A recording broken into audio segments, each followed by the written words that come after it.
Yes, hello, I am James Rowlands, and today it's a WNR356. It's a prelude to AEW Double or Nothing, and I'm not alone. I have the pleasure to be joined by the WNRDAN. How you doing, fella? I'm doing really well, thanks, mate. Started a new job, going great, you know, the life.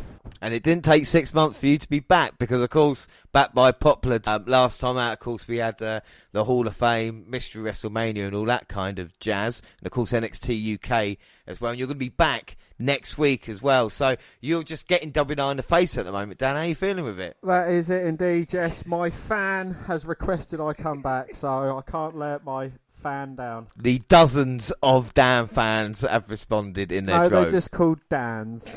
Dan fans are just Dans. The Dans are listening, but we are on the eve of Double or Nothing. But first, thoughts on Blood and Guts, because I've spoken to Jaxie about this, and of course the Ultimate one as well. So Dan, did you see Blood and Guts, and what were your thoughts on the show overall? I saw part of it. I kind of got fed up with the beginning bit of it, seeing Kenny Omega get featured so heavily, then the women kind of only get a couple of minutes, and then Cody and the Young Bucks was there, and Luke Gallows with the Marmite all up his arms, and one of the Young Bucks with his bloody Shawn Michaels ear, Samuel L. Jackson back with... For me, it was kind of one match show rather than a kind of special. You know, did it kind of let it down in that way? Were you expecting a kind of special overall rather than just the one match actually meaning anything? I think there should have been a bit more to it, yeah, because it was kind of centred around one thing. You know, it had to show its management off, obviously, and kind of do what they need to do, but overall, no, I just felt kind of underwhelmed by it all. Well, one of the things that I took away from it, and many people are defending, of course, the ending with Jericho falling off on the crash pad. Of course, he's come out with an injury, you know, as serious as it should be. The thing is about it as well, is you know me, Dan, we've done this for so many years, I treat everything equally anyway. That's why, you know, you talk about the good and the bad. And with AEW, if you look, and this is the truth now, that pay-per-view that they had last time out, with the Ed versus Moxley fucking up with the explosion and everything like this, and now the ending of Blood and Guts, even with its camera angle or the way it looked not being right, the two major shows have been let down by the finishes. Well, major shows, but I gave it 5 stars, so it won't be as good as we believe. But with everyone commentating, you know, everyone's talking about, the explosion didn't. It fell onto a blatant mat. You know, it's a subject topic at the moment. Well, I think what we're finding, and I think it's something you said a long time ago, is a goodwill, you know, because it was a new company, so to speak, but it's not that new now. It's been around for, 2 or 3 years. It's had a few shows. And like I said, I've been kind of underwhelmed, especially since NXT and AEW stopped competing against each other. AEW kind of, it's not been, even this pay-per-view, with the build-up to it, I think it's just kind of a pay-per-view that's there, that they have to put matches on, rather than, and in Impact they do this, where it feels like the matches have to have a pay-per-view, if you know what I mean. Cool. Well, this is the thing, and it's interesting because we were going to have a Blood and Guts match last year and they moved it. I think Pinnacle and Inner Circle can work, but with the rematch being, going to be announced coming up soon as well, it just seems a bit odd that we've kind of, it's kind of happened. But at the moment, it just seems a bit... I mean, we'll see. Obviously, we've got 3 episodes of Dynamite to catch up on, so we'll see how it is and how you remember it the last time we kind of watched it.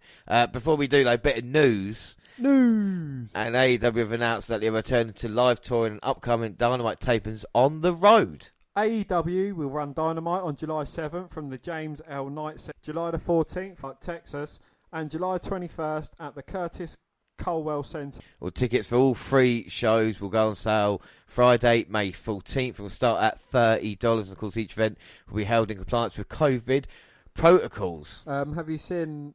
There's a short video clip going around of the stewards checking fans as they was making their... They've got their... Oh, there we go. Literally, the security guard was just tapping out, looking at... So, that might have been taken out of context. He might be just the bloke they go in. No, you don't want to be anti-AEW, of course, but we got matches to watch here today as well. We're going to watch Moxley versus Yuji Nagata, Bucks versus SCU, Miro versus Darby, and of course Christian versus Seidel. So let's get into the action. We start with the 12th.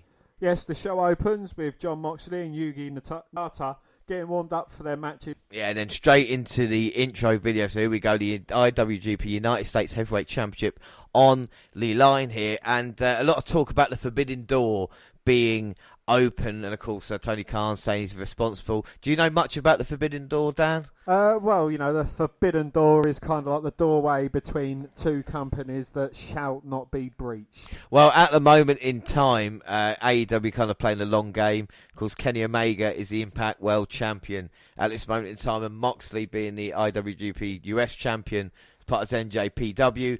NWA Thunder Rosa's been on the show as well, so there's a lot of talk about that. But I've had a problem the way AEW promoted Impact. The Japanese relationship with AEW has kind of worked well because I think this is what Moxley wants to do. What have you thought of Moxley? Because, of course, you were a big fan of Dean Ambrose. How do you think he's fared since leaving the WWE? He's kind of still featured in one way or another. He's always kind of got something to do.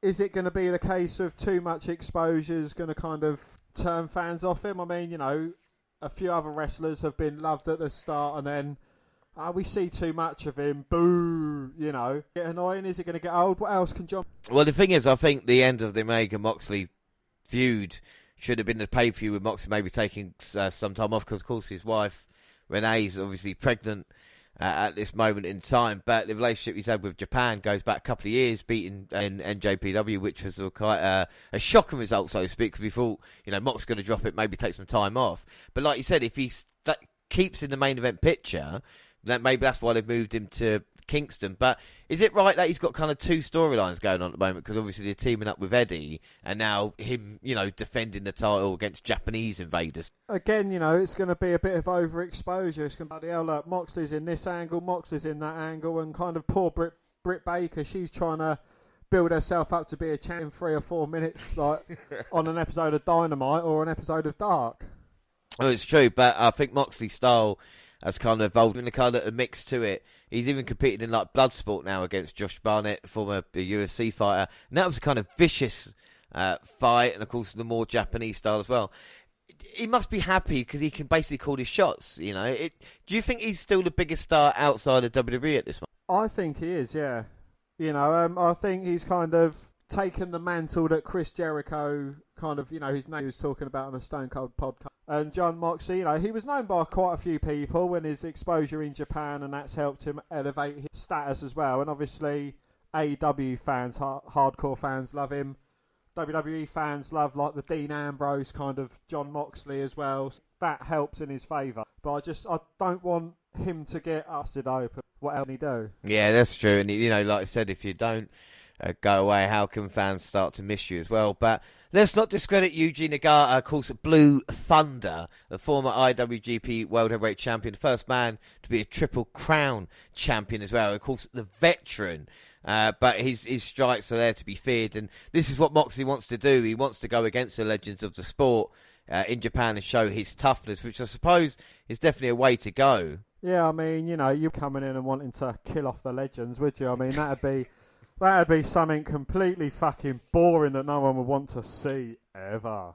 But it's weird to see Japanese style, because obviously there's travel restrictions in Japan at this moment. Moxley not being able to go over there. So it'd be interesting to see how they do it on Dynamite, especially with the championship on the line. But Nagata seems to impress. I mean, you talk about a veteran. I mean, he's still got a little bit more than maybe an Undertaker would have, so to speak. Yeah, but there's feelings. You remember like the invasion, right? And it can't help but make me think AEW seem to be getting the best end of like all these pictures. It's like Kenny Omega's the John Moxley beating like a NJPW legend, an NJPW title on AEW. This is making AEW look great in like the kind of Forbidden Door. Similar to what WWE done. Wouldn't surprise me if a couple of AEW guys all along kind of Kurt Angle. Well, I tell you something, there's a couple of the relationship between Impact and NJPW's worked out quite well, because you've had David Finlay becoming tag team champions down there. You had Al Phantasmo challenging for X Division Championship. There seems to be more equal ground. And I, like I said, I haven't liked the way that AEW have treated, because they've not promoted anything on Impact at all. And it's been Impact's job, and Tony Khan was saying that, well, it's because we pay for stuff on their show that we don't have to promote it. So what's it mean then if you beat no one? It means nothing. And that's the story of... That's why you got to be careful with interpromotional things, because, like I said, if Ada King, who doesn't in a promotional, but it's got to be fair, because, like I said, look at Invasion, WCW got slaughtered, and you don't want that here. Well, I think Impact's way of looking at it is it's like, well, we're not going to beat WWE on our own. So if we kind of hang on the coattails of AEW, perhaps, like, you know, we kind of have a few of our guys appearing on there. You know, just take a pick of any couple you want. We'll take the Good Brothers. Thank you. You know. No, well, the Good Brothers are on Impact, and they're contracted to Impact, and AEW use them as part of the agreement that Omega has got. So whatever they're tied up there, it's the same with Don Callis as well. It's really kind of intricate deals at this moment in time. But if the breaking news, that's going to change kind of everything that we see. So it's going to be interesting. I mean, this match itself has been pretty hard hitting. You talk about Japanese style. We've talked about British style. I mean, what are your thoughts on the strong style, so to speak? You know, I'd like to see a bit more in this Japanese. You know, I do intense that the NJPW guys kind of put in. You know, you can see it with Nagata there just rolling his eyes. He's not trying to think, oh, I'm the Undertaker. He'd do. But again, you know, not trying to disrespect man. All I can kind of see is like an early to late Ric Flair, you know, an early to late Hulk Hogan, kind of a Chris Jericho as he is. Well, let's enhance a legend in Nagata, because of course Tony Schiavone's on commentary now with Jim Ross and Excalibur. Tony Schiavone called a match that Nagata had on Nitro back in the day. Nagata used to perform in WCW, you know, 25 years ago. When you talk about how long ago that was, so you talk about he's been around, he's seen there, done that, the success he's had in Japan, and to be able to come to Dynamite in America to be seen as well by maybe people that might not know him. It's a nice way, even if he doesn't win, to kind of have exposure. Is this more of a kind of retirement tour, or I don't know if it's... Is there any signs of slowing down? Well, at the moment in time, he just seems to be... The thing is, they're in, like you said, they're in such good shape that they can go for a very long time. So, like Jushin Thunder Liger, they can make a big deal of it and maybe head towards Wrestle Kingdom to have the big payoff.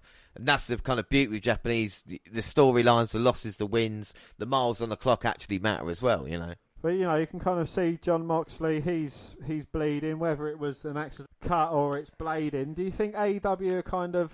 Oh, well, WWE don't blade no more, so we're going to kind of milk the shit out of it, because Cody was bleeding for this, you know, and there's always someone wearing a crimson mask. Yeah, but I think that's quite a edge to the product. Yeah, you don't need blood all the time, but I think it does add something that maybe you don't see, and maybe a sense of realism. I think, like I said, the cut with Moxley is a bit of a hard way. But another thing about Moxley, I should say, is that obviously in Japan he's known as the Death Rider. So he's got a kind of different gimmick to it. Even wears different the kind of the trousers he's wearing, this kind of thing, as he literally hits the Death Rider as well. So it changing his character up a little bit, and I think it works out. What were your thoughts on that match, anyways? Moxley does win a hard hitting encounter. About them, you know, I do like the ending. He is showing a lot of respect to Nagata. I think that is an absolute brilliant in the background. You know, there is a lot of respect that John Moxley delivers to kind of anyone who has paved the way for him, and I like to see that in Moxley as well, you know, despite his character. You say that, you know, he's kind of portraying at the moment like the Death Rider, you know, it's him still showing respect. I think that's to show respect. Yeah, but like I said, it enhances Moxley's reputation as well. You know, he's adding people to that list as well. I think it's working out at the moment, and like I said, the only danger is saturation with too many stories or, you know, matches going on involving Moxley. But the big breaking news, Dan, is WWE is reportedly in talks with New Japan Pro Wrestling in hopes of striking up a working relationship between the two promotions. Honest to goodness. Is that the forbidden door? You know that's how creaky it is. Vince needs to oil them hinges. That is McMahon dropping a bomb on Tony Khan, that is. Well, guys, that, you know, anything you can do, I can do better, or is Vince McMahon kind of trying to keep up with the times? Is Vince McMahon perhaps hinting at the forbidden door? I know it's kind of been creaked open with Jericho, but could it be widened? No, like I said, the thing is, if this is right, and of course it's your mate Dave Meltzer who's reporting this, apparently the WWE President Chief Revenue Officer Nick Khan has become a major player with WWE, major player, talking to them. The thing is, if this happens, then obviously AEW and New Japan won't be able to work together anymore because WWE become their official American partner. What happens with Moxley and the IWGP US title? Will he have to drop that on WWE television because he's an AEW contracted star? I mean, what happens with that? Wow, yeah, that's... Or is it a way of having Moxley defend it in WWE duel with NJPW? Kind of like they send one of their wrestlers over and they fight... So you get an AEW fighting WWE on NJPW soil. But that means as well, at the moment, I mean, Will Ospreay, unfortunately, has had to vacate the IWGP Heavyweight Championship due to injury. There's been a lot of speculation going on what to happen there. But we could possibly see Ospreay versus McIntyre as well in the future. And you think about the talent, Nakamura, AJ Styles, Adam Cole, people that have been in New Japan, going back and wrestling there. Of course, Kushida as well. It's big news, but we shall see what's going on with that as we continue back to Dynamite now. And of course, we see commentary hyping up tonight's show. Backstage, Ortiz, Sammy Guevara and Jake Hager are interviewed. They said the Pinnacle. They said they had the Pinnacle beaten last week, but MJF stole it from them, and then showed his true colours by throwing Chris Jericho off the cage and getting Santos stabbing him with a fork. Well, they want another match. It'll never be over as long as they're in the same company. Give them their rematch, or they'll put you in the grave. And then we see Cody Rhodes enter in to send us to a break. And to sleep. Back from the commercial, and Cody... Well, he says he knows patriotism is out of style, but he's never not been proud to be an American. Anthony Ogogo has run down and verbally buried the United States with such vitriol, and the irony is that he's got a visa and it afforded the same rights to all of us. He's spewed something being what makes us great, so it's a little different when whether or not I get to have rights as the subject of the argument, and carries on about the American dream and such. He talks about how his kids will be biracial and shun neither identity, and he wants her to know that he didn't just lay down the else's. He got off his arse. The match is going to happen at Double or Nothing, but it's not the American Nightmare that's fighting. The presentation won't be different. He'll be the American Dream, Cody Rhodes. Wow, so the American Dream, his gimmick is coming back for this. I mean, I'm not a fan of this story. This is basically down to the fact that Ogogo has said that the United States is shit. You know where this story is. You've seen it 100 times. He laid him in the flag of the UK, and now the storyline is, if you're not happy, then why don't you go back to where you come from? In 2021, Dan, is there any place for a storyline like this in professional wrestling? There is. You know, everyone has their right. You know, you can lay your hat wherever you want to. Without a doubt, and I'm just not a fan. Yeah, the story behind it. I mean, do you know much about this? The Bucks turning heel yet again? Yes. You know, the Bucks turned heel. They kind of joined. Are they the Elite? They're kind of the Elite now. The yeah, Dark Elite or whatever they're going as. And yeah, I've kind of seen a few things. I think, you know, the Young Bucks are mocking wrestling. Yeah, it's a bit weird, isn't it? They keep doing the kind of "I love you," you know, all that kind of shit as well. The thing is about it is, you know, they kind of turn the heel. AEW fans are talking about a lot of long-time storytelling because they were in Japan, but I don't know about them. You know, for me, the Bucks are a great tag team. There's no doubt about that. One of the best, if not the best in the world. But I don't know at the moment with this story with Don Callis involved and Kenny Omega and everything like this. But the thing is with SCU, Daniels and Kazarian, if they don't win this, they'll have to split up as a tag team. Now, before we start having a go at the Young Bucks, what are your thoughts on SCU, Kazarian and Daniels? SCU, they are a great kind of tag team. They have been around for as long as I can remember together. I think these are two great veterans of the game. They've had loads of great matches as well. You know, I think these are kind of going against the Young Bucks, against the odds as good brothers out there. And you know, like, you know, I'm kind of 90% sure that the Young Bucks are going to get the victory due to Nefarious. Yeah, well, it's been interesting with Daniels because obviously with Impact Wrestling or TNA was back in the day, especially with Kazarian as well. You know, that's such a great tag team. And a true legend. Maybe it's a shame he never got a kind of main event run. But, of course, the first tag team champions in AEW history. As now it looks like Matt and Nick Jackson got an idea to hurt the lower back of Daniels. So what's your problem with the Bucks at this moment in time? I just think they're turning into a parody of wrestling. They are an extremely talented couple of wrestlers. You know, don't let this kind of take you away from the fact. But it's they're becoming a parody. You know, they look stupid in some. You know, they kind of preach being the best, but then they always have to cheat and use the things. I do like to see heels winning cleanly. You know, like to prove that you don't always have to cheat to win to be a heel.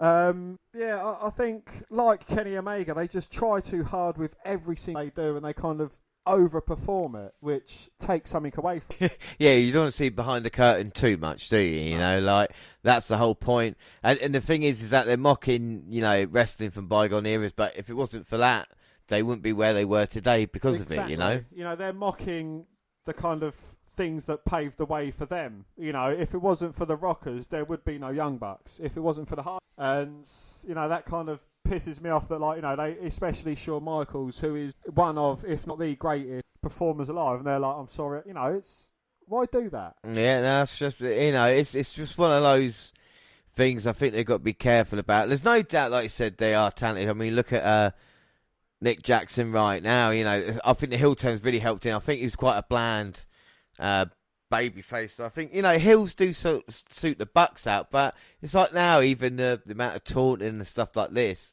But when they win, it makes the faces look inferior, doesn't it? Brandon Cutler is at ringside with him. And talk about cut. Oh, Daniels just got super kicked against the ring post. Now he's busted wide open. But I mean, every time a super kick and a ring post, you got to have us. Well, you got to admit, that's some gusher, though. Well, now Kazarian's fighting this alone. Wow, he kind of slingshots Jackson and catches him with the cutter. I think that's Nick Jackson down at the moment. The referee's putting on the gloves now. Kazarian realising what's happened to Daniels. Yeah, because he's not a veteran, and oh look, his opponent. So some of the things they could do, they don't need to. That was a nice double there by the Bucks. But now Kazarian getting out of harm's way, going for the cover. Oh, he caught Nick, who was flying through the air. He's got a pin on both Bucks. They both might kick out.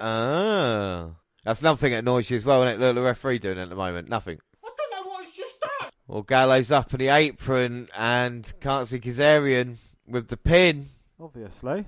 I mean, because there are no other people that hate these the elite. So, you know, no one would ever want to come and help you. Well, what's Kazarian going to try now? Looking right at Gallows. Plants him to the mat, turns over to... Well, hit the skulls clash in front of the former club members. Probably going to annoy him a little bit. But like I said, the pinfall was broken up. Gallows is really weird now. It looks like he's got some like weird piece of... Yeah, he's dangly. He calls him dangly. The dangly one. Oh, there you go. Looks like Kazarian's going to be finished now. Tombstone pile driver. A knee to the... But Daniels manages to recover him. Well, Daniels won't know where he is. The Angel's wings hits. Well, this might be SCU's chance now, because Aaron's been there a long time, but Daniels might be rejuvenated. Maybe not. We don't know. Well, he gets hit with a spear. We came in all groggy. Now Matt. Just punching away at the cut on Daniels' head. Well, he's going to be end for Christopher Daniels now if he's not careful. That was blocked. A backdrop. Well, Don Callis and commentary moaning about these shoes being ruined now because Daniels bled on them. That'll get you a fair fee on eBay, I'm sure. Indeed. And because of that, this is what it's come down to, sneakers. Oh, there you go, I'm sorry, I love you. Matt Jackson mocking. We're sure Michaels Ric Flair into the cover. It's going to be over. Daniels managing to kick out. Oh, no word. We found a shot on SCU, but this just might be the end. Uranagi from Daniels. Going up top. No, he can't even do it. He's too groggy. Well, he went for the best moonsault ever. Second time lucky. Oh, he manages to hit it into cover. Two. No, it gets broken up. Nick was in for a second or two, just got clotheslined out. That's Anderson. Oh, the cold spray to the eyes. A super kick. A can. No. See, Dan's disappointment there. We're going to finish NWO style 1996.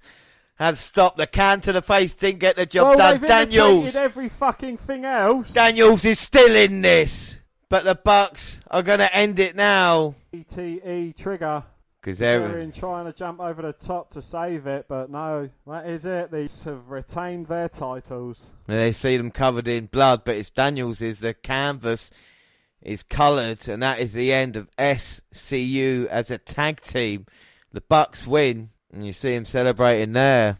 And what an emotional moment this is now. Kazarian finally realising that him and Daniels no more. Well, he won't SCU later. What a moment this will be. We talked about the respect shown earlier. All about the respect shown now. Who's going to turn on who? Who's going to blame who? They can't have an amicus. Just doesn't. Thoughts? What about that emotional farewell from that tag team there, eh? Oh, wait a minute. Beautiful. We've gone backstage to Moxley and Kingston, who are destroying the Elite's dressing room, even though the Elite was just at ringside for that match. Yeah, but this is payback, because who doesn't like a destroyed dressing room, eh? Exactly. Why beat the fuck out of someone when you can hurt inanimate objects? The thing is, as well, why not show that moment? If it was WWE... they would have had maybe the music playing, upset, fireworks. They would see it after the fact. Look, then they go moments ago.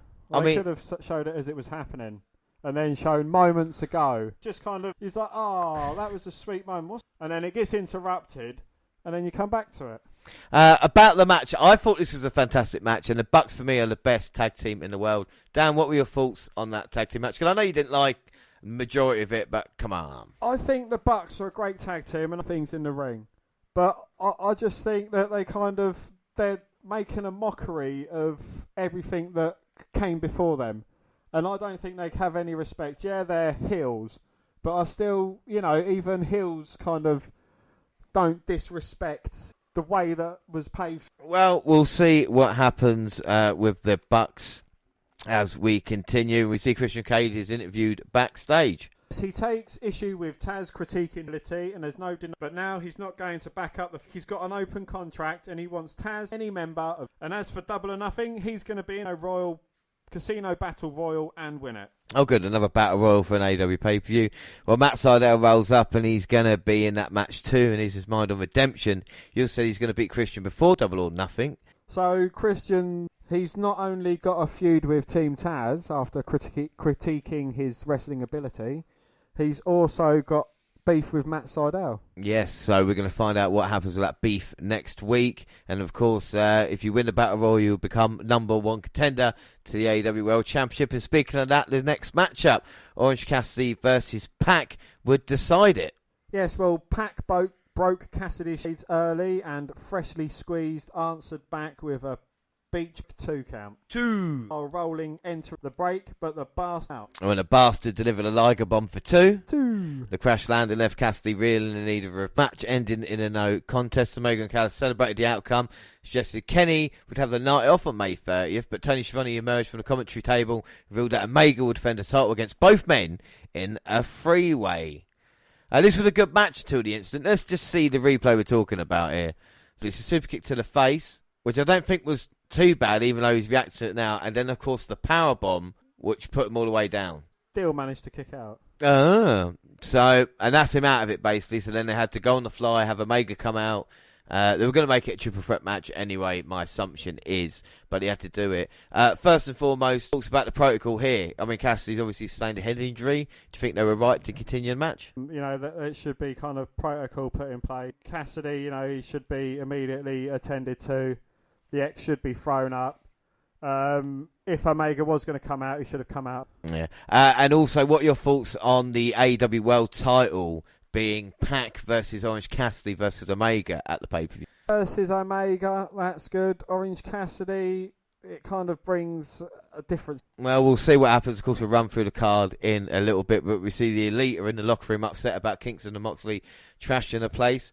The Bucks invite the Varsity Blondes to step in the ring with them next week, but they're going to set a personal grudge for themselves at Double or Nothing, and they want Kingston and Mox at the pay-per-view. And on that bombshell, we go to the break. Back from commercial, Hangman, Adam Page and the Dark Order are in. Dark Order pledged to get Hangman back. He says it was bound. He was #1 and he had a target on his back. And it took 3.5 guys to... And if he was the kind of guy he thinks Brian Cage is, he wouldn't be satisfied with that victory. So why not leave Team Taz behind and face him one-on-one and earn that? Well, if he loses, he can accept that, but for Cage, it's Double or Nothing there. Hey. The Pinnacle make their entrance, bring some pretty ladies to the stage with them for their celebration. A braggadocious MJF touted his faction's success and denied Inner Circle's challenge for a rematch. Well, Tony Blanchard put over the Pinnacle and presented with expensive watches just as the celebration seemingly crescendoed. An air horn interrupted the proceedings. Ortiz, Jake Hager and Sammy Guevara entered Daily's place in a modified full-wheeler complete with a little bit of bubbly banner. Chris Jericho, supporting an arm brace, emerged from the back and issued a challenge to MJF for one last battle. When he denied it, Guevara turned a hose on them, dousing them in the bubbly. And alright, MJF accepts the challenge this time for a Stadium Stampede, and if Inner Circle loses, they have to disband forever. This just went on and on. MJF talks the rest. Just stand there. And the old beer truck routine, Dan. Hey, what about that? A bubbly truck. Yeah, but come on, we've seen milk, we've now seen bubbly. I mean, come on, if WWE did this, people would fucking slay. Well, you know, that is your opinion, James, and I'm not going to deny you your opinion. Well, back from commercial, JR had a sit-down interview with Dr. Britt Baker, DMD. She said it's poetic that monster Hikaru Shida created is going to dethrone her unless she kills her. But you may have noticed she's pretty hard to kill. Talk turns to Baker, interrupting a Forbes photo shoot earlier. Shida. She says she just thought the article should have pics with a current. She says she's a pulse of the division, and come Double or Nothing, the women's division is going to live on its own, the champion. Well, we see Jasmine Allure versus Thunder Rosa, and Circle of Rosa in with a knee, a chop, forearms and the ropes. Allure get a little bit comeback, but Thunder rolls away and hammers her with a shotgun drop kick. Scoops, slam, running senton on shoulder breaker, sets and in the fire, Thunder driver for the victory. Well, commentary hypes up next week's show for us. We get footage of Jade Cargill being... Yeah, smart Mark Sterling pitching her on his management on Dark this week is played, but she says she handles her own business. And as for the office, she's listening, but she's got her own boss, and she's that bitch. And we go to a break. Well, back from commercial, we get a video package of Darby Allin going back to the beat-up old skate building that he used to haunt and asking Miro what he knows exactly who he is, but who is... He's not letting him take the title away from him. And say what you want, you'll have to admit he's one of the toughest... Well, we know about Darby Allin. He's being groomed as one of the future stars. Of course, beat Cody Rhodes for the TNT Championship. Got Sting in his corner. But Miro's the guy, of course, the former Rusev Dan. He's been waiting this moment for a very long time. And as you can see, even before the bell rings, he wants to get hold of Darby Allin. This is a different Miro. This is a different Rusev than we've ever seen. He destroyed Kip Sabian and blamed him after being christened the best man, saying it was his fault. He wanted gold, and he's targeted Darby Allin. Is there anybody that stops this man if he's motivated? Well, you know, this is kind of like what Rusev was a bit more like when he came into the WWE. You know, a lot more intense, a lot more focused, a lot more ambitious. I think this EW going well, you know, the man he was feuding with in WWE that was kind of fucking regarded as a serious crappy is the champion. So, you know, kind of we need Miro or, you know, the former Rusev to kind of get a bit of something, you know, to say, look, if you'd have stayed in WWE. Well, I think Miro's a guy that can go to the very top. I think he's got the kind of attitude. We've seen it with WWE when he was there. He wanted to leave to go AEW, and I think AEW waited a very long time to actually give this opportunity. And I think he's going to shine in it. You know. Does he need a mouthpiece? No, he's good enough. No, his work and his to this has been very simple. He's been saying, "I want the gold." And if anybody's holding that championship, no matter who you are, I'm going to take you out. And it's very simple, very effective. We've not had a character. Some characters talk too much. They do too much. Miro's a man of action. Look what he's doing to Darby Allin right now. He's just clotheslined him over barricade. He certainly seems focused. He certainly seems like, you know, he is a different character to the character, you know, that left WWE that was so over with fans, like the Rusev Day gimmick. You know, that was absolutely universally loved. Now he's kind of, look, I'm going to be taken seriously for a bit now. You know, he was a bit of a joke when he was with Kip Sabian. But now, you know, now he is intense. Now he's no joke. Overhead suplex. He's encouraging the fans to chant for Darby Allin. He is crazed at this moment in time. After breaking Kip Sabian's arm, he then accepted Kip's apology and held him there. Kip is going to be out for about 6 months.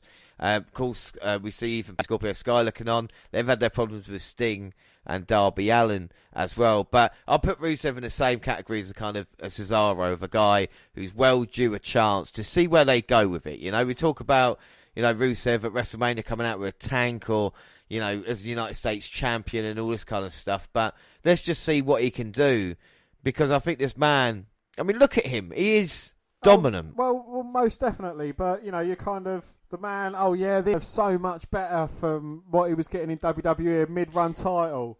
let's embrace him in AEW now that he's finally getting a chance at a midway title. Well, the bell finally rings and the match kick might put Darby away. I agree, you, but I think there's room. You know, this is just the start. Miro thinks he's won, but this is just the start, I think, from the TNT Championship moving on to the world title. Obviously, he's a heel and Omega at the moment, so they can't face him. What I'm thinking, Adam Page beats Omega, and then you got Miro down the line as well. That's my hope anyway, you know, but it'd be interesting to see, because I think the TNT title at the moment means more than the Intercontinental or United States Championship, the way it's been treated on television the past year or so. Well, absolutely, yeah. You know, since Darby Allin captured the title, I think that's when it kind of made it seem a bit better, because, you know, everything that Allin put himself through to get that title to kind of do something, and then, you know, for him to be going against Miro now. No, let's not forget Cody's held his championship as well, and of course Brody Lee as well. So, you know, it's bad. Hell, fucking hell! What happened? I don't think I've seen that before.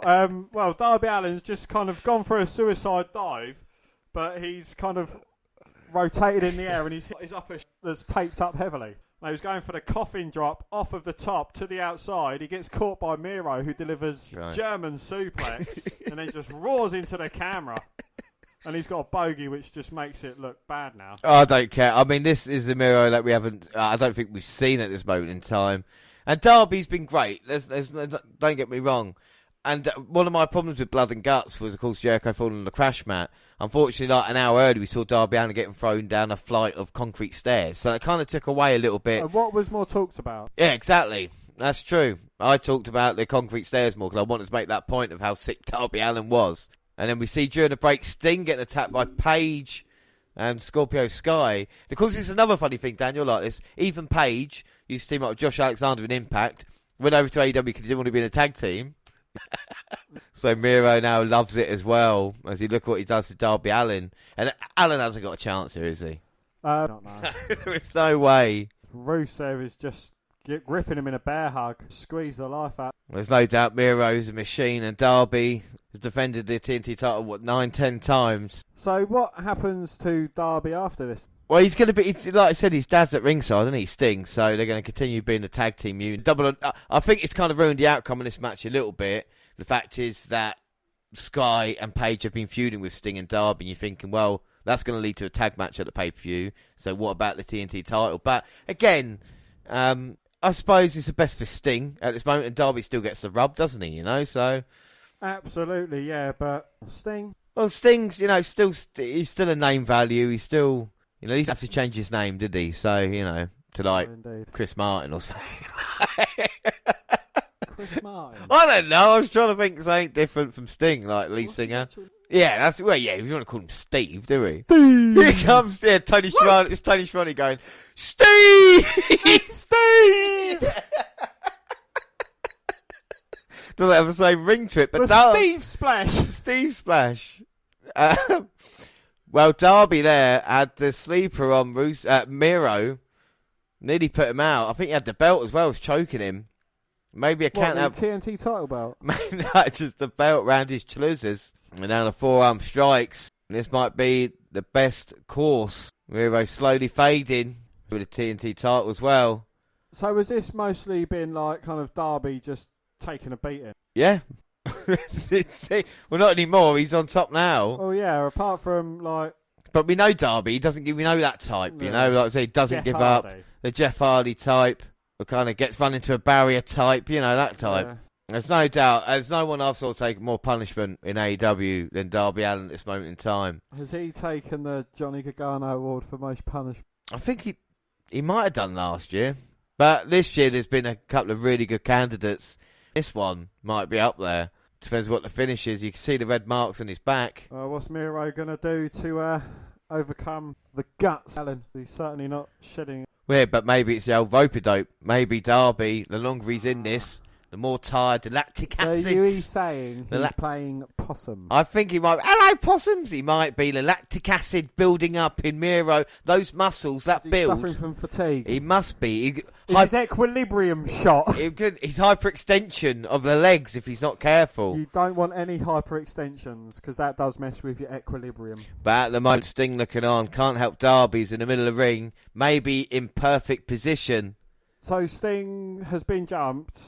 And he's back up He now. can't be involved in this match because they're both fake. So would he not want to get retribution against the Miro's Miro's a heel. He's taking off that protective tape. And now he's looking to he's going to break the arm off of Darby and hit him over the head with it. That's what Miro is going to do. Well, Miro was the javelin thrower. Darby Allin was the javelin and the ring post was the javelin catcher. There you go, throwing him up against the ropes there as well. And you can see Danny smirking. No, James, he hasn't got a cigarette in his gob. He's got a smile on his Scott. Darby Allin in his crosshairs. And I don't think Darby knows what to do. And I don't think we've seen that. Looking at Sting and Sting going, oh no. Hit him with a Stinger splash. Go, oh woo! Respect there.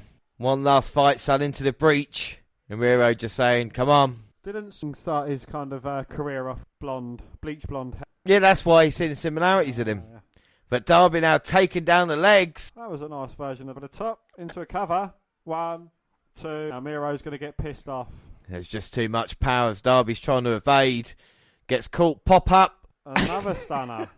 He's just getting stunners from every angle. And now Darby going up, maybe looking for the coffin drop to retain the championship. No, Miro catches him. Uh-oh. Immediately to his feet. Throws Allin, who lands on his feet. I don't think Miro can actually believe that Darby lands on his feet. Now another roll-up. 2. No. Miro just managing to kick out. Darby now trying to go low and high. Code red. Wow, turned Miro inside out there. The referee stopped before Miro kicked out. Did you notice that? It's like you had the referee's hand stop and then Miro got his shoulder up. Well, now an armbar, maybe not the best idea because Miro can regain his base, trips the leg. By God, right into the accolade. Got Darby went back on himself. Darby's out of it. Oh, and ladies and gentlemen, your new TNT champion. Go on then, Sting. Get in there. Make him break the hold on your title. Go in there and comfort him. Sting. I'm trying to do my announcement. Sorry, mate. The new TNT champion, Miro. Dan, what a performance. Oh, wait a minute. Guy and Paige are trying to jump and one-legged man and an ass-kicking contest. Not going to work out for Sting. But now the locker room's coming out. They're huge Sting fans, or is it the Dark Order? It's the Dark Order. You can tell by Colt Cabana doing nothing. Fat fuck waddling through.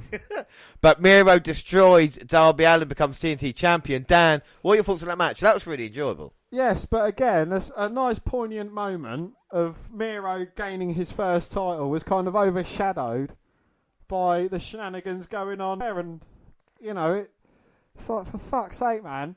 Let's have these moments. You know, let's have Miro's face as he's kind of got the title.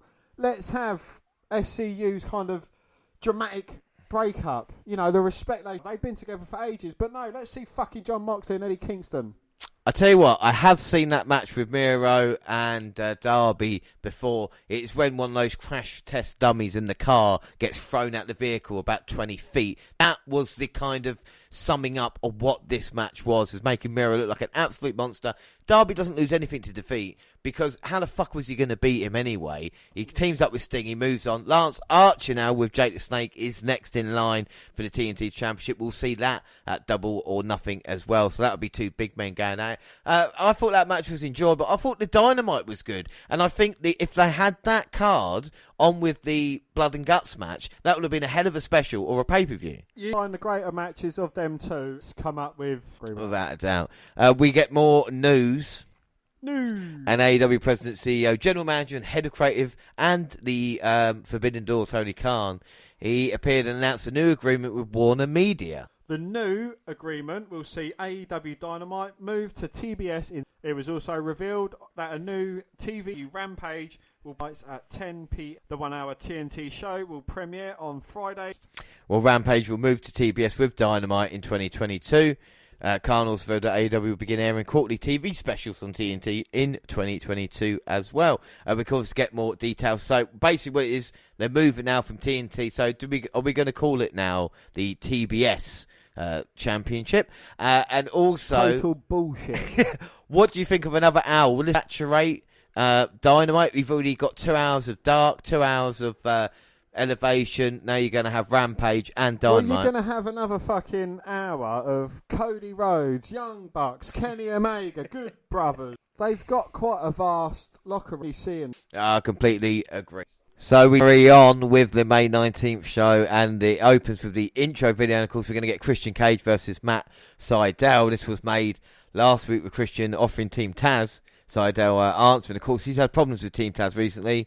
He beat Powerhouse Will Hobbs, of course, and injured Ricky Starks as well. So Christian's come over, Dan. Much funfair about it. What are your thoughts of Christian joining A? What are your hopes and dreams of him, and what are your thoughts? I don't know. I hope he has a few good matches. I think that's kind of like the best you can hope for Christian. You're obviously not going to see him as AEW champion. You know, you might get a TNT championship run, possibly. Maybe a tag team championship run. Well, if he wins the Casino Battle Royale, he will be number one contender, so he will get a shot. But Matt Seidel, of course, anybody else, maybe watched WWE back in the day, Evan Bourne. It's good to see him and his brother working as a tag team at this moment in time. But what were your thoughts on Evan Bourne or Matt Seidel? So, hang on, let me just... So, this feud... So, Matt Seidel is feuding with Team Taz. Matt Seidel just wants an opportunity. Right, but Matt Seidel, obviously, Team Taz, they hurt his brother and that, and like, kind of, you know... And Christian, he's also feuding with Team Taz. So it makes certain sense that the two people that are feuding against Team Taz have a match against each other. Well, I think this is about respect and about, like I said, these two guys. You know, if you're watching WWE 10 years ago, these are going to be two guys that you would think would be on the show 10 years later. It's weird they're in AEW now. I think Evan Bourne or Matt Seidel is criminally underrated with what he can do. I think, you know, someone his size and that maybe didn't get a fair crack at the whip. Do you think him, if he'd have been in WWE though, it would have just been 205 Live, kind of NXT bound for him? Well, I think if he'd come round at a different time, I mean, let's not forget the success he did have with Kofi Kingston, you know, Air Boom, the RKO, probably the best RKO ever that he took as well. So, you know, there's still a lot of stuff that he did in that short space of time. But then again, I think Christian is a guy that maybe, should he have held more titles than he did? I think he should have done, yeah. I think, you know, kind of... his talents were overshadowed by Edge, is an unfortunate thing. Christian, you know, to have his own success, he had a bit of ECW, he did hold the heavyweight championship and a great feud he had against Randy Orton as well. Do you think though that's why he signed for AEW? Because Edge has come back at the same time and he's thinking, well, if I stay with WWE, I'm just going to be the guy that gets beaten up by the person feuding with Edge. I think, yeah, that, you know, that was kind of his place. Would you like to have seen Edge and Christian kind of team up again, kind of have a last nostalgia run?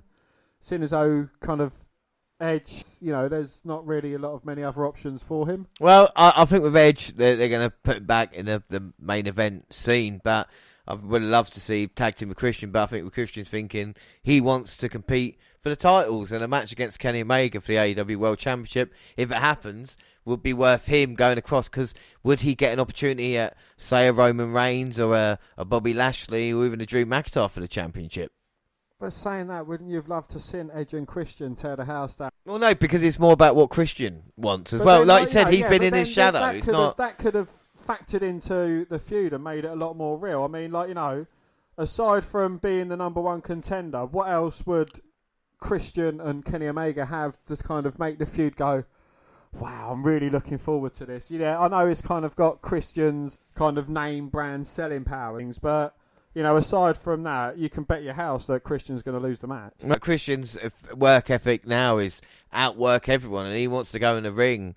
We saw it in his debut with Kazarian, and now, like Matt Seidel, he wants to show that he is one of the best, and many people have overlooked him throughout the years for what he can do in the ring. So Yeah, like I said, it's down to his. I reckon it's down to him personally, as opposed to anything else. Okay, then, James. Let's ask what you think personally. Who do you think is personally in better shape, Christian or Edge? Christian looks a million times better at the moment. Yeah, there's no doubt about it. You know, WWE started panicking that Edge looked old. That might have factored into the ending of WrestleMania. You know, but there's no doubt that, you know, Christian coming back at the Rumble was one of my favourite moments of the year. Him going to AEW is a bit of a surprise, but it depends how they use him. If, you know, I know how good Christian can be, so it'd be interesting to see. But is it another case of AEW signing WWE stars and then oversaturating it? You know, I mean, people go at Seidel Christian, but we've seen it before. We've seen Dean Ambrose, we've seen Rusev, we've seen Evan Bourne now. Is it too much? Indeed, yes.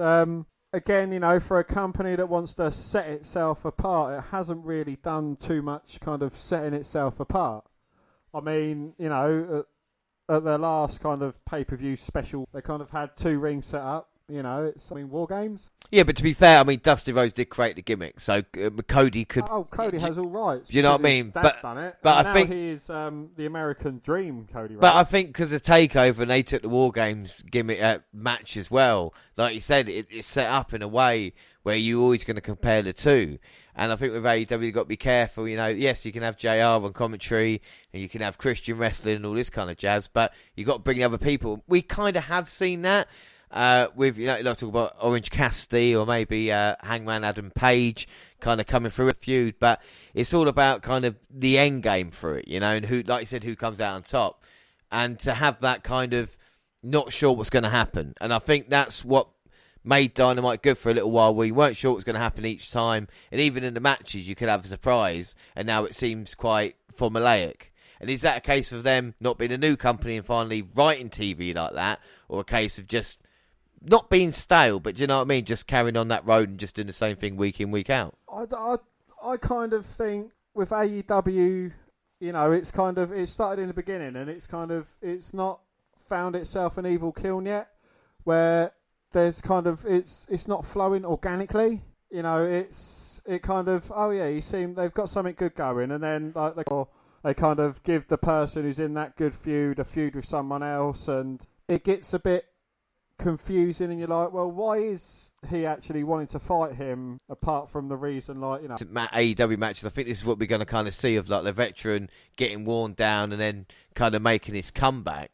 But you could say Matt Seidel's kind of got a bit of... I think it'd be interesting to see how they use them at the moment, especially Seidel. It's more of a kind of, you know, losing that match to the guy who goes on then to the bigger one. But then again, this might be an upset. If Seidel can do it, he may be the favourite going into Double or Nothing. He's striking to a cover to kick out. Oh. Do you like the third eye gimmick, James? Have you opened up your third eye? Do you know what? I don't mind Seidel. And like I said, I think they need to be given a bit more of a chance, maybe going a little bit of a streak. Yeah, they're picking up wins on Dark and stuff like that, but you need to kind of make it pay at Dynamite. I don't think it's too bad. And again, with Christian, it's just a case of how they use them, because they are great talents. There's no doubt about it. As Christian now going to pay tribute to his friend, maybe, with a spear. No, Seidel managing the sunset flip into a cover, but only a 2 count. 2. That was a close 2. Seidel maybe looking for a submission now. Well, Christian's bleeding from the mouth, struggling to spin his body round and get his feet to the bottom right. You talk about instincts of Christian now, getting onto the apron. Christian maybe sucking him in a little bit there. Seidel missed a kick, got hung up on that top rope. Christian off the top. Oh, looking for the cross body, but Seidel ducking it. Springboard moonsault. Christian rolls out, hits the spear, rolls him up. 1, 2, no. Well, Seidel managing to get the shoulder up at 2. 2. It may be the case that he was folded over and the momentum was on his side in the end. But Christian now maybe looking to finish things. Well, went for the kill switch, but Seidel there with a knee to the face. Picks the ankle, standing corkscrew moonsault, but Christian gets the knees up. Kill switch, engage. And I think that's all she wrote. 1, 2, 3. Yeah, Christian gets the win in this one. Not a bad match. What do you think? How do you think Christian looks at this moment in time? I think he looks good. You know, he's certainly in great shape, still working hard. You know, I don't know what more he can achieve in in AEW.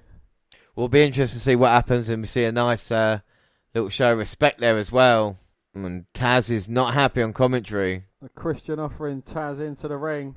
It was a great thing a couple of weeks ago where Christian said to Taz, "You're just envious that you can't come back in the ring like I can." You see Taz trying to rival Rhino for wideness in a wrestler. What this fucking Rock wannabe is cooking. Well, Ricky Starks carrying a couple of injuries. Well, Ricky Starks, Taz, and here comes Hook. Taz's son. Hook. And now Cage and Hobbs. So Cage fighting Cage. They should do it in a cage. They should do it against Ethan Page. With Diamond Dallas as a special guest referee. And Adam Page. They got 2 minutes. I've said this before. I'll say it again. Cages. Pages and cages. AEW must get paid. Adam Page. Adam Page. Yeah. Come out. Well, give him Ricky. And he's going to save Christian Cage. Well, he's had a problem with Brian Cage recently. Cage beat him. Beat Page. To go ahead in the rankings. So Page saves Cage. Well, Hobbs accidentally hits Cage, avoids Page. But Cage comes back and hits Page. Yeah, that's Adam Page. Christian Cage is down. Brian Cage now.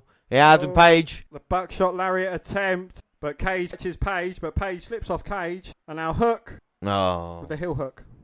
Oh, he's taking it down as Ricky Starks looks on. And now Cage powers him up. Last ride. Cage powerbombed Page while Cage was laying on. And Team Taz making a statement there. So a couple of feuds being put together there, which is always nice to see. At Double or Nothing, we're going to see Adam Page versus Cage. And Christian gets the win, but not the last laugh. So up next, the Varsity Blondes and Judy Hart are interviewed backstage. Brian Pillman Jr. says his father is actually why he stayed away from wrestling until he met the Young Bucks and gained hope that he could be in the business right away. Griff Housen talks about how stoked he was to man the Bucks merch table years ago, but it changed and need a reality check in the form of the Blondes winning the tag team titles. Well, back from commercial, John Moxley and Eddie Kingston cut a promo on the Acclaimed. They talk about the arse kicking they're going to hand out. And then the Acclaimed get a counter. Well, now Eddie Kingston and John Moxley versus the Acclaimed, of course, Anthony Bowens and Max Caster. The Acclaimed are the guys that come out rapping like... Oh, yeah, but this was good because Mox attacks Bowens while Caster's still rapping. We got a brawl. He says I can do oral sessions with his wife to Moxley. Of course, that's the name for a podcast and also meaning something else as well. So, actually not too bad, Dan, at this moment in time. What about the match, though? Kingston's legal, half Nelson, off the ropes, and then Caster trips Moxley up. Anthony backhands Eddie and catches a chain from Caster. Referee Bryce Remsburg sees it, but Max is in the ring with the boombox. Mox takes it from him and wallops him between the eyes. Tenryu Enziguri from the King, tagged to Mox, fired up wheelbarrow.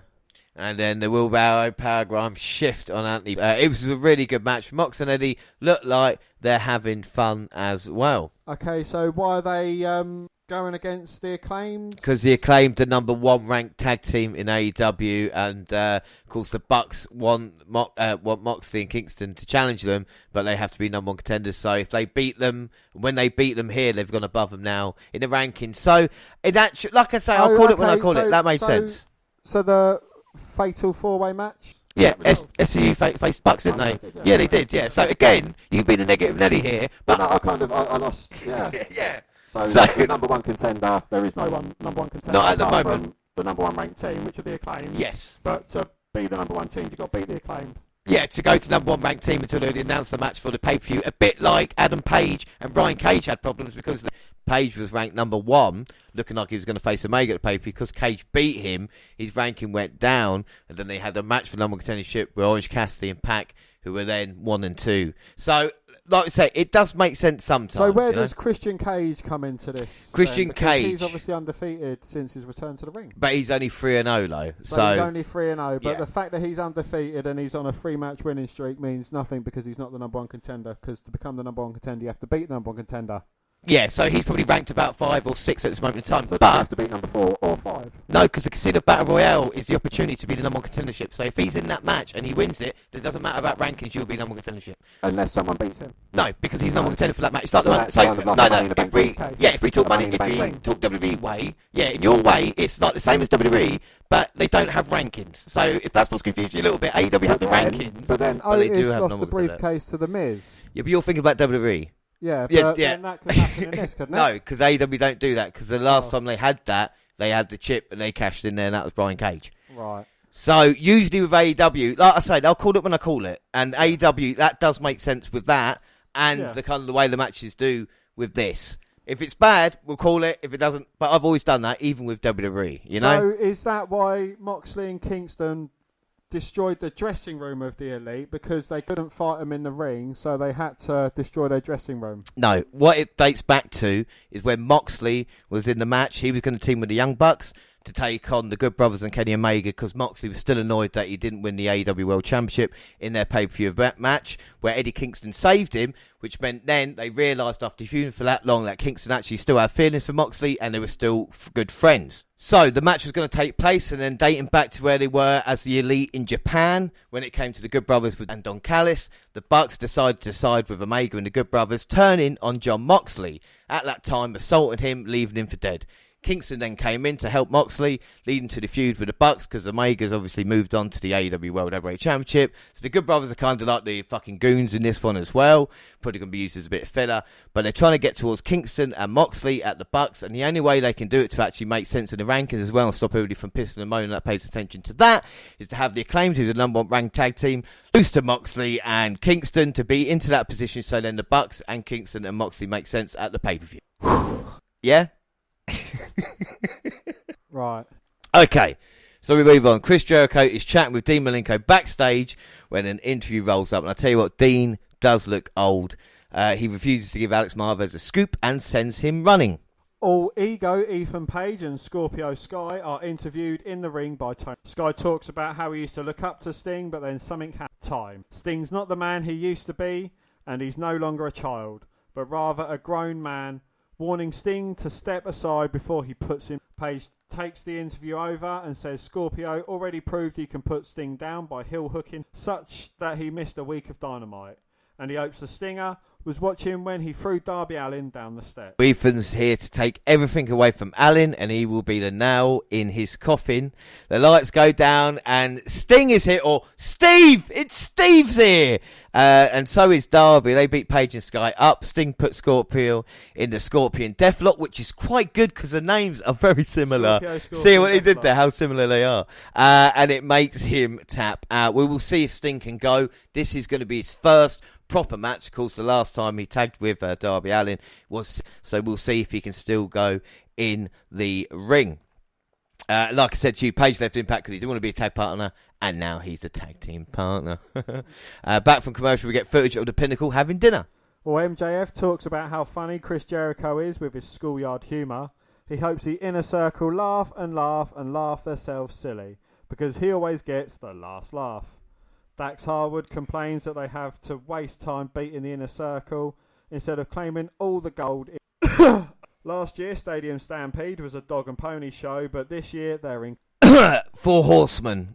I think this is, you know, like you say, when they're trying to do this, like, the Four Horsemen are the quintessential model of what everything is based on when people hold the titles. And if this is the way it's going to go, then at least Sean Spears is going to get a chance at gold in quite a while. But he snaps as well and beats the waiter up, leaving Tully Blanchard to toss the guy a wad of money.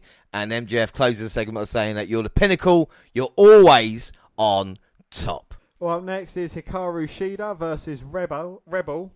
Shida puts the boot to Rebel's injured knee, but Rebel pops up and does jumping jacks to injured. Palm strike, leg pick, elbow drop to the knee. Cheap shot with the ball with a gore buster for two. Hikaru with a sit-out shin breaker, stretch muffler applied. That's up. Well, Baker, and you can only have one match on Dynamite as well for women. Them's the rules. Baker lays Shida out. It should be Baker's time at the pay-per-view. This was a squash, and hopefully bigger and better things coming up. Kenny Omega and Don Callis roll up on Orange Cassidy in a trainer's room to try and get him to sign a document backing out of the match at Double or Nothing in return for a singles match at Kenny at a later date. But Cassidy simply tears the contract up gears and says the damage he's going to do to Orange with the one-winged angel will be way worse than the powerbomb that Pac... Well, Callis gives him a second copy of the contract and tells him to rest up and give it some real thought. Orange Cassidy has been the focus of this story. Pac's kind of been the afterthought. We go to a break and then... The Inner Circle make their... Ortiz kicks things off, saying talk is the fight.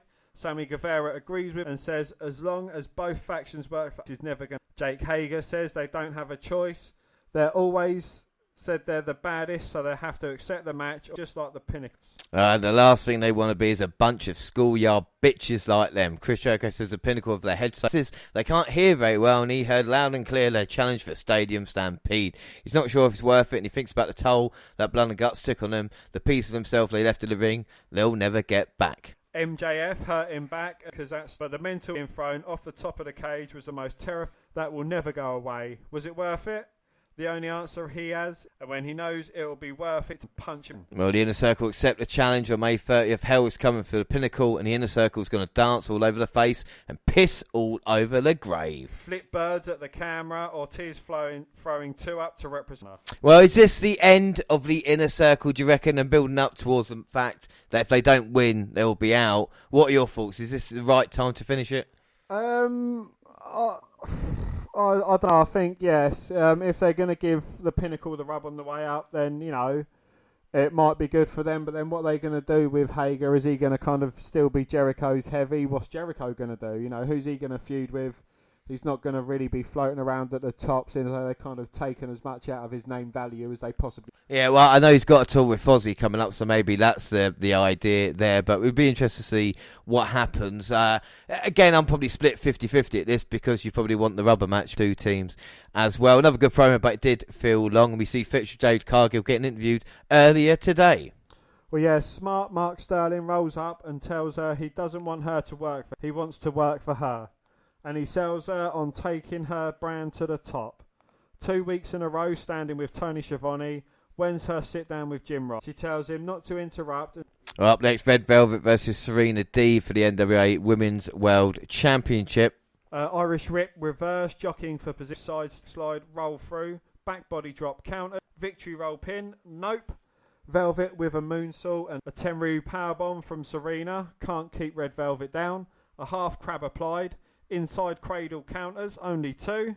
2. Off the ropes, Deeb with a chop block, step over arm lock, posting Serenity lock. Yeah, Deeb with by submission. Really enjoyable match. Deeb has, of course, been around for ages, but Red Velvet has impressed in this one. Yes, Pac cuts a promo backstage. He's sick and tired of getting robbed, but now he has his match, and there's nothing Kenny or the Young Bucks pricks at Double or Nothing. What fool would better get a break? Up next, Anthony Ogogo versus Austin Gunn. Gunn is hot out of the gates, hammering Ogogo with punches. But the reverse, up and over, running blockbuster, hip toss blocked. And Anthony gets his wits about him, body blow into the ropes. Austin collapses, but referees refuses to finish it. Austin's bleeding from the mouth and actually splats upon Ogogo's face, which wasn't a bad visual either.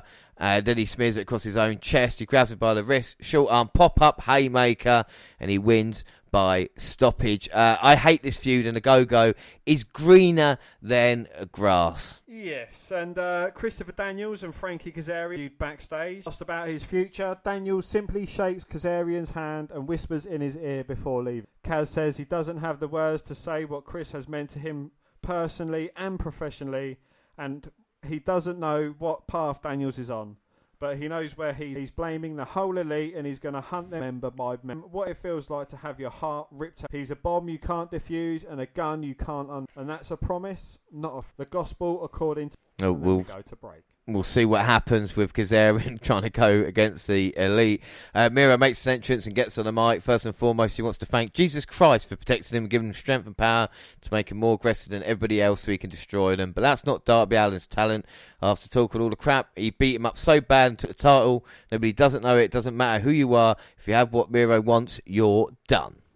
So go home, make another one of your gritty student videos, and next week, live on Dynamite, somebody is getting an opportunity for his title. He's going to destroy them over and over again. Enter Lance Archer and Jake the Snake Roberts, trying and failing to hold him back. Well, Archer tells Miro to shut the hell up, and he's been the beast here in AEW, going back to when Miro is still trying to have a day to himself. How to win the TNT title before he's getting it done at Double or Nothing, and they're going to give people a monster fight like they haven't seen since Godzilla vs. Kong, and he can't wait for them to beat the hell out of each other. He's going to hold that title over his head and make him his Bulgarian bitch. Miro mockingly says that really hurt and accuses Lance of bringing an old man out to hold him. You better pray to God he stays, because there ain't enough yoga in the world to bring Roberts back. Everybody, you better be... Yeah, Archer looked really tired in this. I don't know if he's getting enough sleep. The match will either be great or complete garbage anyway.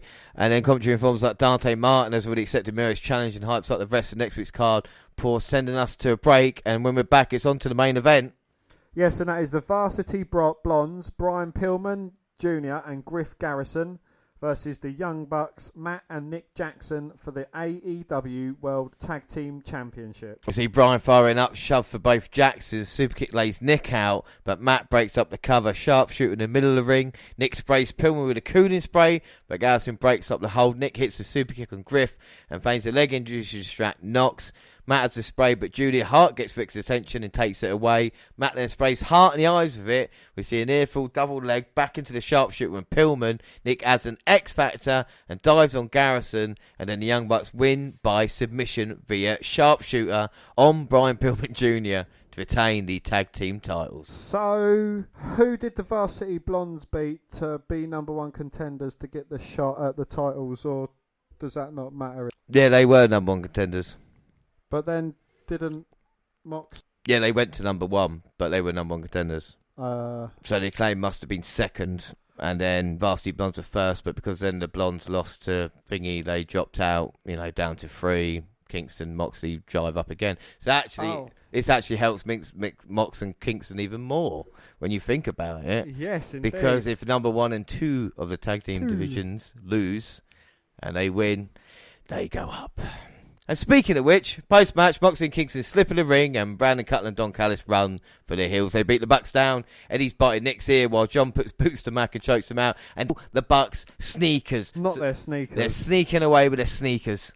Well, commentary informs us that it's official. Moxley and Kingston will face the Young Bucks for the AEW World Tag Team Championship at Double or Nothing. Yeah, they hope the rest of the card, minus that next week will be on Friday night. This was a good match. Blondes impressed, Bucks with their heel shenanigans, but Dynamite has got worse each week. It doesn't fill me with hope on a 4-hour pay-per-view coming up, but ratings-wise, after hitting a couple of ones, Dynamite averaged 821,000 viewers on TNT last night, down 12.3% from last week. So lowest viewership for the show since April 7th, which was the last night NXT aired directly opposite Dynamite on Wednesdays. This ties the lowest mark for the show since March 33rd as well with the demo. So maybe NXT actually not going against AEW is affecting maybe both of them as well. But we should say what happens. We move on to Friday Night Dynamite, and it's the 28th of May. The show opens with the intro video, and we get Cesar Benoni versus Darby Allin. Well, Allin slithered his way out of the grasp of his opponent and applied moments later. He floated over the top with a stunner and rocked Benoni with a shotgun dropkick. Well, a coffin drop followed, and Allin picked up the win on his way to Double or Nothing, where he teams with Sting to battle Scorpio Sky and Ethan Page. After the match, Allin called his pay-per-view opponents out, only to have the heels appear and instead they waited until Benoni, Ryan Namath and Pretty Peter Avalon jumped the face-painted anti-heroes. The Dark Order made the save. Well, commentary hypes like the rest of the show. Paul White makes his entrance to host a weigh-in for Anthony Ogogo and Cody Rhodes after the break. Well, back from commercial, Paul White welcomes us to the weigh-in. He says it's great to be here in front of a full crowd and introduces Ogogo first, accompanied by the rest before introducing Cody Rhodes' American Dream, accompanied by his students, family and friends, including his sister, Till Margaret, who, of course, was the one who was afraid of the cold-blooded... Well, Cody's weighed first, and it's a bit of an ordeal because Paul doesn't bring a digital scale. In the end, he weighs in at £218. Anthony Ogogo gets on the scales and comes in at £219.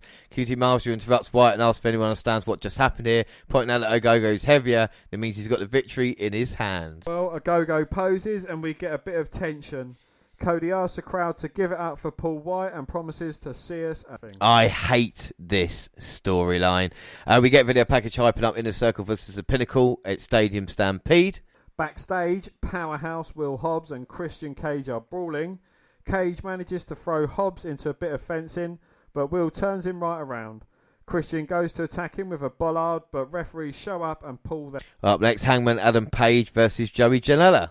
Well, Paige caught him with a single-arm spine buster, a la Ron Simmons. The bad boy recovered and delivered a top rope elbow drop for 2. 2. A bloodied Paige busted open hard way following an intensely recovered and obliterated Janella with a buckshot lariat for the victory. Well, after the match, Taz called out Brian Cage, the FTW champion, answered, and Page said he knew what this was about, correctly stating Hook and Ricky Starks would be jumping him shortly. Don't call him shortly. Page told Cage he knew expected more out of him, telling him he had to leave the rest of Team Taz backstage and fight like a man. The Machine accepted. Well, John Moxley and Eddie Kingston start to cut a promo, but the show cuts them off to go. Yeah, but don't worry, back from commercial, we do get the promo this time. Moxley says this, it's time to get serious. The Bucks think they're the best team in the world, and that he and Kingston are just thrown together, but they're family, they're each other's back in the wars. At Double or Nothing, it's going to be a war for the tag titles, and they're the most important tag titles in the world.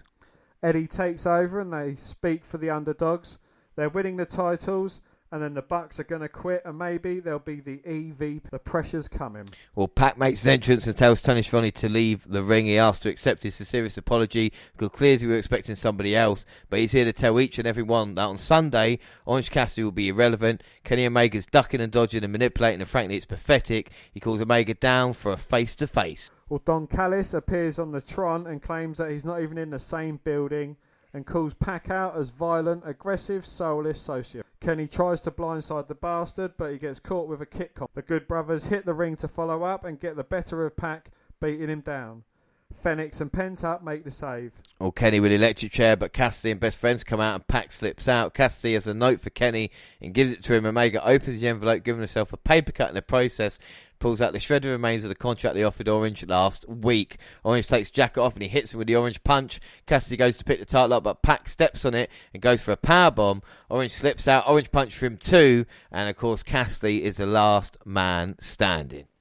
Well, back from commercial, we get footage of Tony Schiavone interviewing Jade Cargill earlier today. Matt Hardy rolls up to try and sell her on joining the Hardy family office, and then smart Mark Sterling rolls up to inform him that she's already him to handle her, but if he keeps accosting her, he's going to have to slap him with a 50 training order. He says he only gets paid when she gives Matt his card, leaving him. Or Jay Cargill versus Killing King next, accompanied by a new manager, Mark Sterling. Jay Cargill made her way to the ring. In only a fifth match, she dominated the action throughout, wearing her opponent down and working a headlock. The aggressor halted a comeback attempt, sent King crashing back aside. She delivered a version of Beth Phoenix Glam Sam entitled Jaded for the pinfall victory. Jake the Snake Roberts and Lance Archer cut a promo. Archer cuts Jake off and says he wants Miro to win tonight, because he wants to beat him. Dante Angel Dorado Martin versus Miro for the TNT title is up next. We see a collar and elbow. Miro immediately breaks loose and beats Martin down in the corner. Dante comes back, spoonstone moonsault, but only a 1. Miro dumps him into the ramp. Dante springballs into a missile dropkick, another 1 count, and then Miro suplexes him back in the ring after. The match kick connects, the fired up, the stomp to the back, and now he calls it the game over to retain the AEW TNT Championship. Isn't it? Game over. Well, post-match, Jake and Lance come out. Roberts calls Miro out and says he's got Archer focused and ready for him. And on Sunday, his fairy tale comes to an end. He huffs and he blows the house down.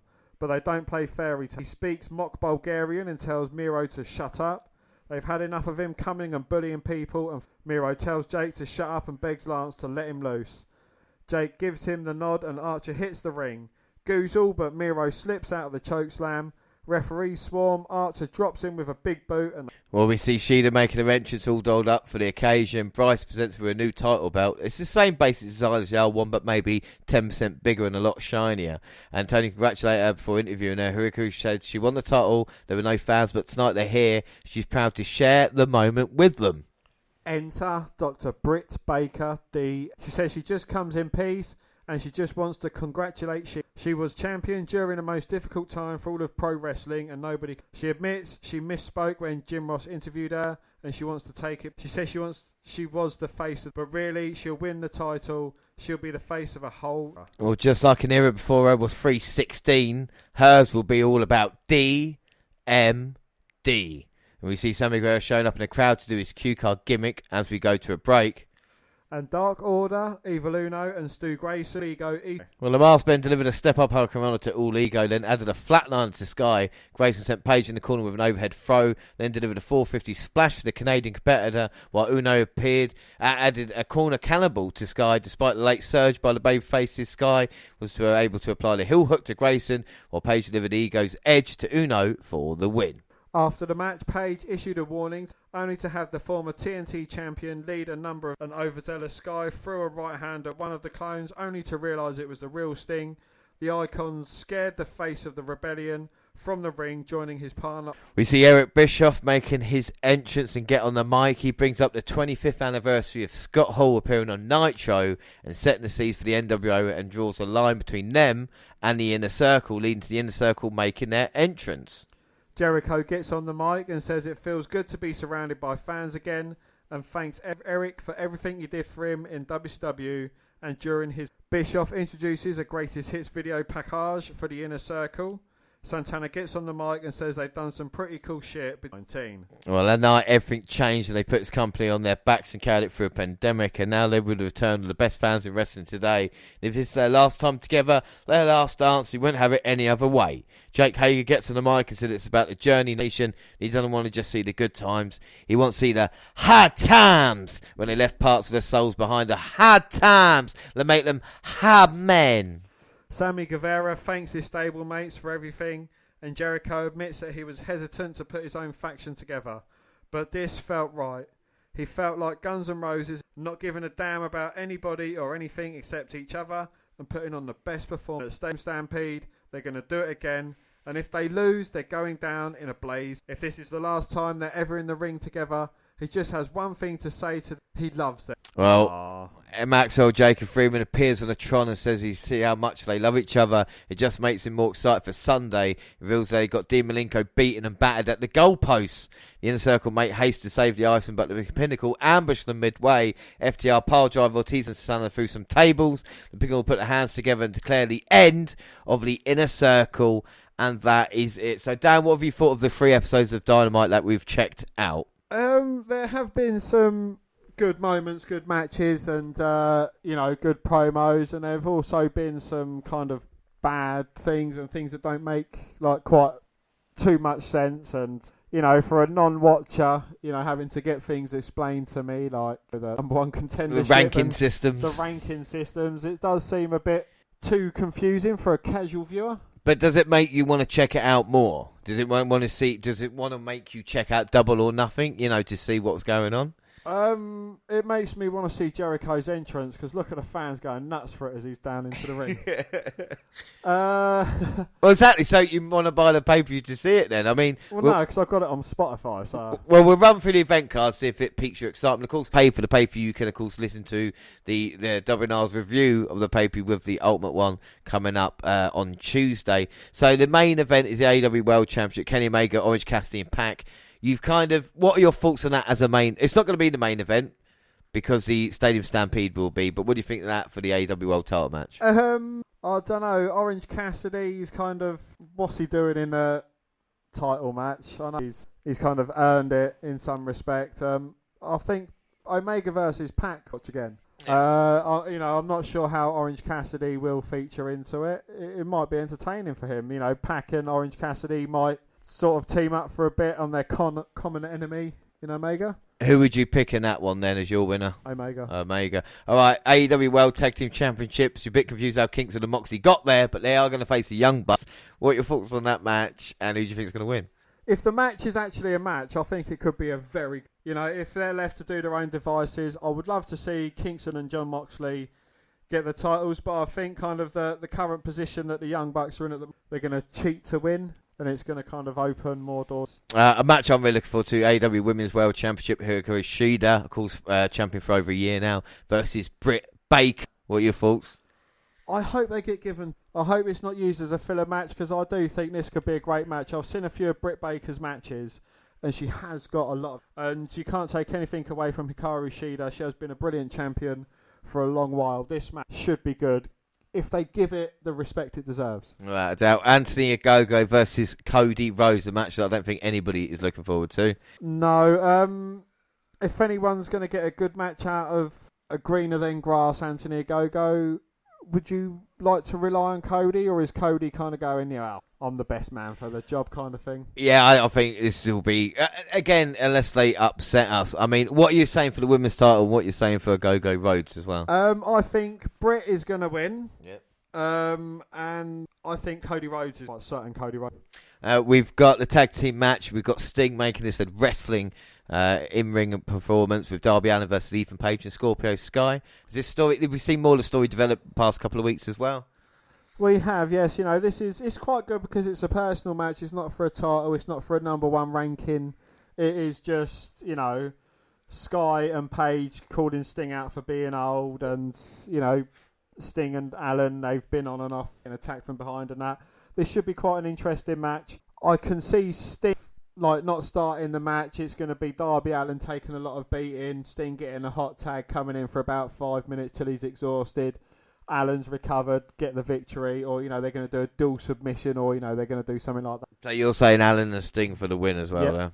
That's fair enough. And then we've got Adam Page versus Brian Cage. I would say the winner of this would probably be, I don't want to say it out loud because you're correct, maybe the number one contender was definitely up there in 1 or 2 in the ranking. It does seem like that, but again, none of these guys have any affiliation with Kenny Omega at the moment, have they? So they're going to have to kind of unorganically work in a storyline with the number one. Well, we were watching it when Page and Omega were tag team champions together, and I always thought that Page beating Omega would be the best kind of story from that. But Cage and Team Taz are going to come up for a split soon as well. So who are you going to back in this one? I'm going to back Adam Page. And then the Casino Battle Royale as well. Lots of people. Anthony Bowens, Brian Pillman Jr., Christian, Colt, Dustin Rhodes, Evil Uno.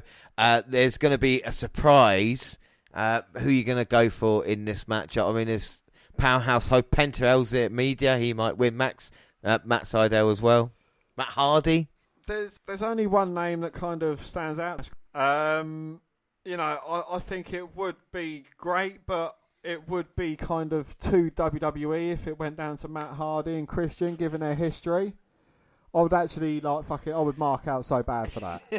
Because, that would be awesome, in my opinion.